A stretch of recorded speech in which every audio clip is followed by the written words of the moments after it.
There's something different about people born between 1965 and 1980. Something you can feel when you talk to them. They don't overshare, they don't need constant reassurance, and they have this quiet ability to just handle things without making it everyone else's problem. Gen X learned to survive on their own terms in a world that basically forgot they existed, and that shaped them in ways most people don't understand. Picture this. You're 8 years old.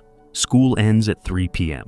Your parents won't be home until 6. No cell phone. No way to reach anyone. Just a key around your neck and a house that's yours to figure out for the next few hours. That was Gen X childhood. They called them latchkey kids. And while that sounds lonely, it actually taught them something powerful. You don't wait for someone to solve your problems. You figure it out. You're hungry, make something. You're bored, find something to do. You're scared, deal with it. Nobody's coming. And that wasn't neglect. That was just life. Their parents were working. The world was different. And Gen X adapted. What's fascinating is how this shaped their psychology. Gen X doesn't panic easily because panic was never an option. When you grow up without a safety net, you learn to trust yourself in ways other generations don't. They're not asking for permission. They're not waiting for validation. They just move. And that independence shows up everywhere, in how they parent, how they work, how they handle conflict. They don't need you to agree with them. They don't need you to understand them. They're fine either way. And younger generations see that as cold or distant, but it's not. It's just self-sufficiency at its core. They're not being rude. They're just not asking you to carry what they can carry themselves. Here's the thing nobody talks about. Gen X is sandwiched between two massive loud generations. Boomers who controlled everything and millennials who changed everything. And Gen X, they just existed in between, watching it all happen. They weren't celebrated. They weren't blamed. They were just kind of there.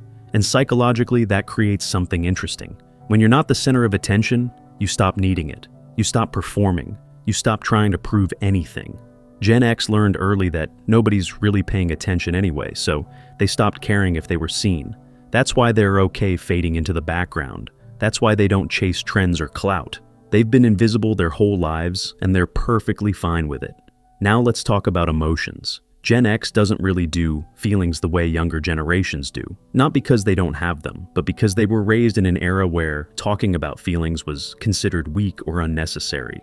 So they learned to process internally, deal with it quietly, move on without the breakdown. And modern psychology would say that's unhealthy, that you need to express and process and talk it out. But Gen X would tell you they survive just fine. They're not traumatized, they're just private.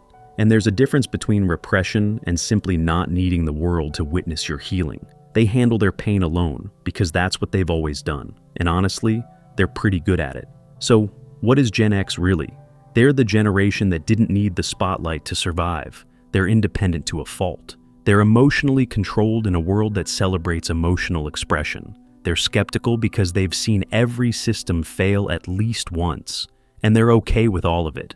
They don't need your approval. They don't need to be understood. They just need to be left alone to do what they've always done. Handle it, whatever it is. That's not coldness. That's strength, the kind that doesn't announce itself. So here's what I want to know. If you're Gen X, do you feel like people get you, or are you fine with them not getting you at all? And if you're not Gen X, what's the one thing about them that confuses you the most?